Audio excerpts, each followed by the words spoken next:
Hello दोस्तों, मैं हूं डॉक्टर विवान और आज हम आपसे बात करेंगे एल्टर्ड सेंसोरियम। मरीज का गफलत में जाना या फिर मरीज कुछ ऐसी बातें करता है जो इनएप्रोप्रिएट होती हैं। लगता है कि मरीज को हुआ क्या है, आखिर मरीज ऐसी अजीबोगरीब बातें कैसे कर रहा है। कई बार लगने लगता है कि मरीज पागल हो गया है, ऐसा भी महसूस हो सकता है।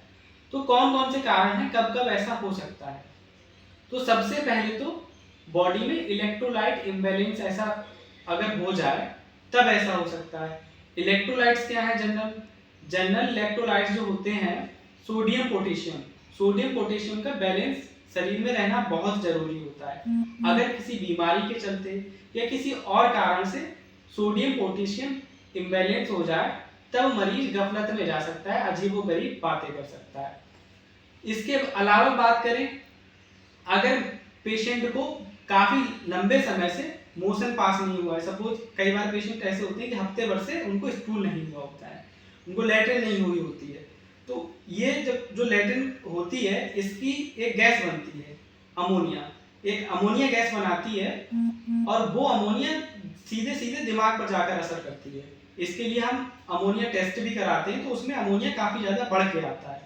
तब भी ऐसा हो सकता है कि मरीज जो है गफलत में चला जाए और मरीज अजीबोगरीब बातें करने लगे।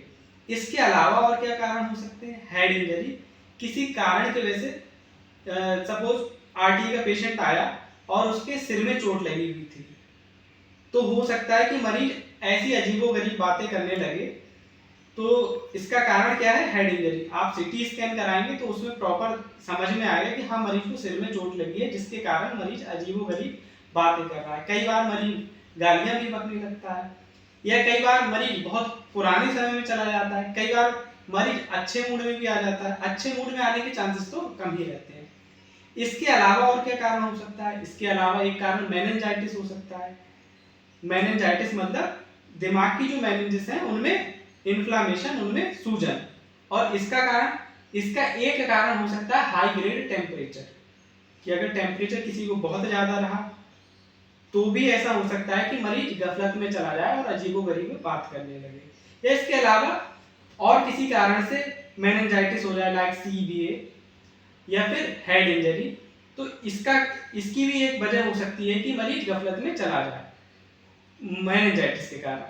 और बात करें सीबीए, सेरिब्रल वैस्कुलर एक्सीडेंट, या फिर स्ट्रोक, किसी को स्ट्रोक हो जाता है, या हाइपरटेंशन के कारण दिमाग की नस फट जाना। तो इसमें नस फट जाने वाले केस में क्या रहता है? मरीज का शरीर जो है पैरालाइज भी हो सकता है, एक साइड का पैरालिसिस या दोनों साइड का पैरालिसिस, या फिर इसको डिफरेंट सिचुएशन में अलग अलग नाम देते हैं, क्वाड्रिप्लेजिया, हेमीप्लेजिया, इस तरह से जाना जाता है।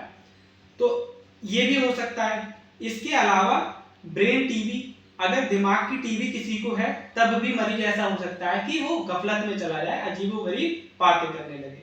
इसके लिए भी सीटी स्कैन या एमआरआई दिमाग का कराते हैं और उससे पता लगता है कि हाँ, दिमाग की टीबी है, जिसके कारण मरीज ऐसी हरकतें कर रहा है।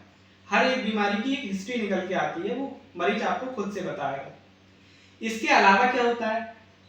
ये एजेड पेशेंट में भी देखा जाता है। उम्र दराज जो मरीज होते हैं, अगर उनका ऑपरेशन होता है, पोस्ट ऑप में क्या होता है, वो अपने बैक टाइम में चले जाएंगे, या फिर बैक टाइम में ना जाकर उनके दिमाग में कुछ ऐसी बातें आने लगेंगी कि वो अजीबोगरीब बातें करने लगेंगे पोस्ट ऑप के बाद। जनरली एडल्ट या फिर एजेड पेशेंट में ये देखने को मिलता है कि मरीज गफलत में चला गया और अजीबोगरीब बातें करने लगा। इसके अलावा अगर कोई पेशेंट जहर खा लेता है, पॉइजनिंग, जहर के केस में भी आपको ऐसा देखने को मिल सकता है कि मरीज गफलत में चला जाए या फिर अजीबोगरीब बातें करने लगे। तो ये है एल्टर्ड सेंसोरियम के कुछ कारण, जो मुख्य कारण रहते हैं एल्टर्ड होने के पेशेंट के, वो मैंने आपको एक्सप्लेन कर दिए। इसके अलावा भी कुछ और कारण हो सकते हैं। तो इस तरह के और मेडिकल रिलेटेड वीडियो देखने के लिए इस चैनल को सब्सक्राइब करें और देखते रहें हमारा ये channel doctor Vivaan. Thank you.